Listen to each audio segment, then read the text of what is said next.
हाय दोस्तों, welcome back to our channel. So today is the time of the week जब हम अपना weekly analysis discuss करते हैं। तो ये वाले वीक में क्या हुआ हम ये डिस्कस करेंगे। अगले हफ्ते का ऑलमोस्ट सारी मार्केट्स में क्या व्यू बनता है as in without sharing any recommendation. सिर्फ एजुकेशन पर्पसेस के लिए हम देखेंगे कि मार्केट्स में ब्रॉडर डायरेक्शन क्या दिख रही है, कोई ऐसे की फंडामेंटल या टेक्निकल फैक्टर्स ऐसे हैं जो मार्केट को ड्राइव कर रहे हैं, कौन सा सेक्टर आउट परफॉर्म या अंडर परफॉर्म कर सकता है, और ब्रॉडर जो हम बड़े स्टॉक्स हैं उनके बारे में भी थोड़ा सा डिस्कशन करेंगे। और वर्ल्ड के सारे मेजर इंडाइसेस, कमोडिटीज, इनके बारे में हम बात करेंगे कि इस हफ्ते इन्होंने कैसा परफॉर्म किया है और कोई ऐसा एसेट क्लास हमें दिख रहा है जो एक्स्ट्रा या आउट परफॉर्म कर सकता है। ऐसी कोई चीजें होंगी तो हम यहाँ पर डिस्कस करेंगे। आइए without any delay let us start talking about the weekly analysis. So दोस्तों, यहां पर मैं आपके साथ अपने चार्ट्स ओपन कर लेता हूं। सो यहाँ पर हमें ट्रेडिंग व्यू भी चाहिए होगा और हमें एक ब्रोकिंग टर्मिनल का भी एक चार्ट चाहिए होगा जहाँ पर हम डोमेस्टिक वाले सारे स्टॉक्स और इंडाइसेस चेक करेंगे। तो यहाँ पर मैं अपने ये है हमारा चार्ट। हमने मेजर इंडाइसेस यहाँ पर अप्लाई कर दिए हैं। ये हमारा इंडेक्स वाला वॉच लिस्ट है, इसको थोड़ा सा बड़ा कर लेते हैं। पहले हम देखेंगे मेजर कैंडल्स कौन कौन सी हैं। तो क्योंकि it was a short week, आप यहाँ पर नोटिस करेंगे क्योंकि it was a short week, तो 2 अक्टूबर को छुट्टी थी। तो यहाँ पर आपकी वीकली कैंडल अगर हम देखें तो एक छोटी सी आपकी एक ग्रीन कैंडल बनी हुई है। लास्ट वीक में अप्रॉक्सीमेटली 3.25% के फॉल के बाद इस बार मार्केट अप्रॉक्सीमेटली 1% ऊपर बंद हुई है। तो वीकली चार्ट पे तो कुछ खास नहीं दिख रहा है। डेली चार्ट पे हमें यहाँ पर ये 4 कैंडल्स देखने को मिली है। स्टार्टिंग में 2 दिन आपकी मार्केट नीचे गई, उसके बाद 2 दिन मार्केट यहाँ से ऊपर गई। आज का दिन भी मार्केट अप्रॉक्सीमेटली 50-60 पॉइंट के आसपास ऊपर थी। कल भी मार्केट अप्रॉक्सीमेटली 250 पॉइंट के आसपास की ऊपर हमें तेजी देखने को मिली थी। तो फिलहाल अभी मैं इसको ऐसा मान रहा हूं कि मार्केट ने ये गैप फिल किया है। इससे ज्यादा मुझे मार्केट में कुछ नहीं लग रहा है। वीकली चार्ट को अगर हम यहां पर देखें तो ये बुलिश हैरमी जरूर बना है, लेकिन स्ट्रॉन्ग डाउन ट्रेंड के बाद नहीं बना है। तो निफ्टी के अंदर फिलहाल यहां पर कुछ भी नहीं दिख रहा है। आई वुड से कि यहां पर एक जो नो ट्रेडिंग जोन चल रहा था ये वही चल रहा है। तो निफ्टी में अभी फिलहाल कोई क्लियर ओपिनियन नहीं है। निफ्टी बैंक को अगर हम यहां पर स्टडी करते हैं तो निफ्टी बैंक में इस हफ्ते एक डिसेंटली अच्छी इस वीक को अगर हम यहां पर देखें तो इस वीक में हमें यहां पर एक अच्छी कैंडल देखने को मिली है, लेकिन कोई खास रेलिवेंट नहीं है। ये कोई कैंडल ऐसी नहीं है जो बॉटम में बनी हुई हो। सो यहां पर अप्रॉक्सीमेटली 1.25% के आसपास की अपसाइड कल आई थी और अप्रॉक्सीमेटली 250 पॉइंट के आसपास की अपसाइड आज आई है, लेकिन स्टिल कोई नया पैटर्न नहीं बना है। I would be happy to see अगर बैंक निफ्टी वाला लेवल ब्रेक करती है तो फिर हमारा हायर हाई हायर लो बनेगा, लेकिन फिलहाल ऐसा कोई इंडिकेशन नहीं है। यहाँ पर हम आरएसआई देख लेते हैं कि वो कैसा परफॉर्म कर रहा है। आरएसआई में भी सिमिलर सा पैटर्न है, लेकिन क्या हमें कोई डाइवर्जेंस छोटे टाइम फ्रेम पे देखने को मिल रही है? छोटे टाइम फ्रेम पे भी हमें यहाँ पर कोई ट्रेंड देखने को नहीं मिल रहा है। तो निफ्टी बैंक में भी कोई क्लियर ओपिनियन नहीं है। Not having an opinion is also an opinion for that matter, as in cash is also a position. और निफ्टी आईटी को अगर हम यहाँ पर देखें तो लास्ट वीक हमें आईटी में ये वाला शार्प फॉल देखने को मिला था और उसके बाद अभी भी। तो आईटी को लेकर मेरा not a recommendation to do something here, लेकिन यहाँ पर डाउ थ्योरी के according lower low lower high बना हुआ है, which is not a good sign for IT. तो मैं इसको सिर्फ एक माइनर सा पुल बैक की तरह देख रहा हूँ। कोई एक बहुत स्ट्रॉन्ग कन्विंसिंग कैंडल यहाँ पर नहीं बनी है। डेली चार्ट पे भी कुछ नहीं बना है। जब तक कि डेली चार्ट पे हायर हाई हायर लो नहीं बनता है तब तक हमारे किसी काम का नहीं है। यहाँ पर prices are forming a lower low. हाँ, यहाँ पर जो मुझे एक इंपॉर्टेंट चीज देखने को मिल रही है, prices have formed a lower low and RSI has currently formed a higher low. So यहाँ पर डाइवर्जेंस देखने को मिल रही है, लेकिन अभी मुझे यहाँ पर कोई एक स्ट्रॉन्ग पैटर्न देखने को मिलना चाहिए। फॉर एग्जाम्पल अगर हम एमएसीडी देखें तो यहाँ पर एमएसीडी में बाय बनेगा तो शायद मैं बाय कंसिडर कर सकता हूँ, लेकिन अभी तक नहीं बना है। तो हाँ, आरएसआई डाइवर्जेंस जरूर बनी है, दिखी है, अभी एग्जीक्यूट नहीं हुई है। तो इसीलिए आरएसआई डाइवर्जेंस के बेसिस पे आप बाय सिग्नल ढूंढना शुरू कर सकते हैं, लेकिन अभी कोई मिला नहीं है एज सच। तो यहाँ पर भी कोई ओपिनियन नहीं है। सिर्फ मुझे ये समझ में आ गया कि आईटी सेक्टर में बाय सिग्नल ढूंढना है मुझे। यहां पर हम निफ्टी ऑटो को अगर देखें तो निफ्टी ऑटो में वीकली चार्ट पे अगेन मुझे लगता है कि वीकली चार्ट पे हमें कुछ खास दिखने वाला है। यहां पर टॉप पे हमें काइंड ऑफ बियरिश एंगल्फिंग मिला हुआ है। इसके नीचे अगर मार्केट सस्टेन करती तो हम यहां पर बियरिश हो सकते थे, लेकिन आप यहां पर देखिए इस जगह पर आपको prices forming flat high while RSI forming a lower high, this is a bearish signal। तो अगेन मैं अपने लास्ट वीक वाले एनालिसिस पे टिका रहूंगा कि ये लेवल एक इंपॉर्टेंट लेवल है। इसके नीचे जाता है तो आईटी सेक्टर में वीकनेस देखने को मिलेगी। तो आईटी सेक्टर के बड़े स्टॉक्स उठा लेते हैं, एक बारी इनको देख लेते हैं। महिंद्रा एंड महिंद्रा को अगर हम देखें तो इसमें डाइवर्जेंस क्लियर दिखाई दे रही है, लेकिन अगेन एमएससीडी में बियरिश सिग्नल आएगा या फिर 9 और 30 पीरियड का क्रॉसओवर मिलेगा तो यहां पर महिंद्रा एंड महिंद्रा बेचा जा सकता है। Not a recommendation, I am only sharing this for learning purposes. So Mahindra and Mahindra में bullish diverge Mahindra and Mahindra में बियरिश डाइवर्जेंस देखने को मिल रही है। और आईटी एंड ऑटो सेक्टर में तो मुझे दिख ही रहा है, तो ऑटो सेक्टर का भी चार्ट अगर हम देखेंगे तो बियरिश डाइवर्जेंस है, महिंद्रा एंड महिंद्रा में भी है।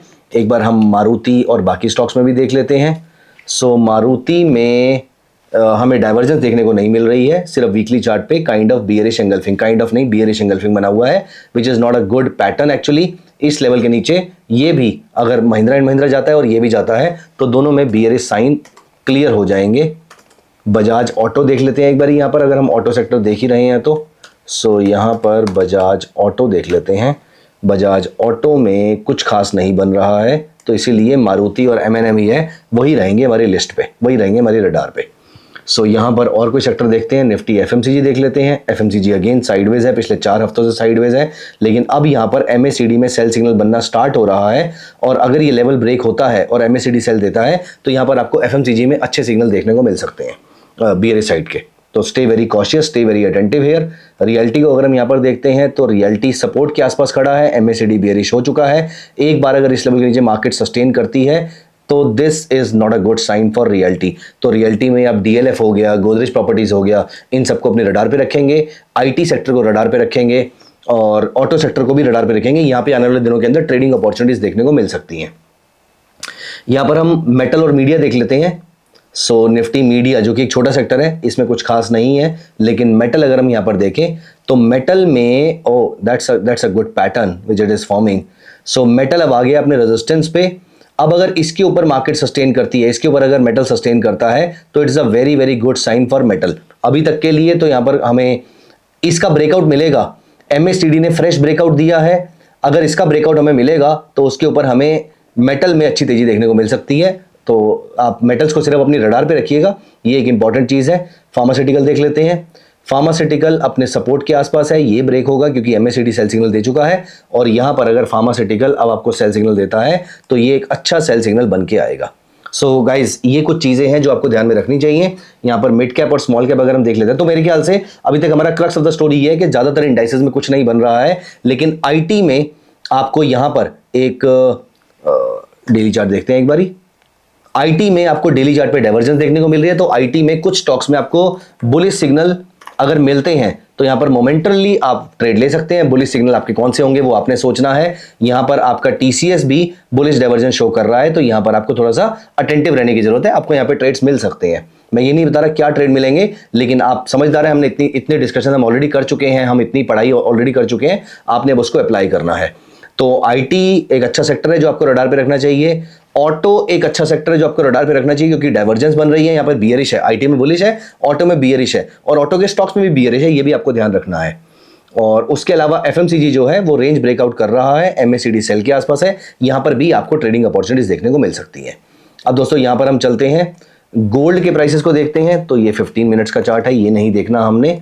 गोल्ड तो भाई साहब रुकता ही नहीं है, पता नहीं कहाँ जाके रुकेगा गोल्ड और दुनिया में क्या गलत चल रहा है कि गोल्ड ऐसे भागता जा रहा है। We have absolutely no idea. US shutdown एक इंपॉर्टेंट चीज़ है, लेकिन वो इतनी इंपॉर्टेंट नहीं है।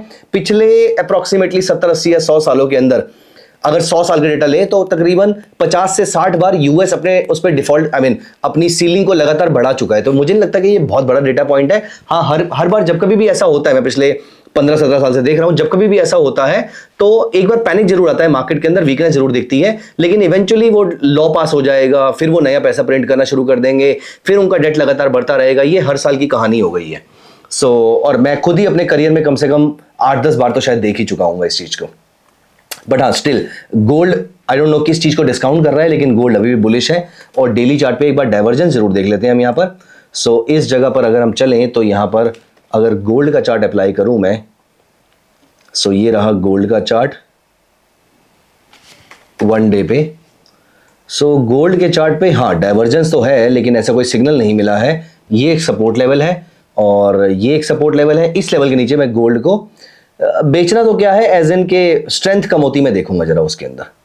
सो ये वाला एक इंपॉर्टेंट लेवल है 1,15,000 के आसपास, ये आपका मेजर सपोर्ट है। जब तक इसके ऊपर है गोल्ड को बाय करने में प्रॉब्लम नहीं है, इसके नीचे जाने पर गोल्ड को बाय करने में प्रॉब्लम होगी थोड़ी सी, क्योंकि गोल्ड क्रैश करे ना करे, करेक्ट करे ना करे, लेकिन साइडवेज जरूर हो जाता है।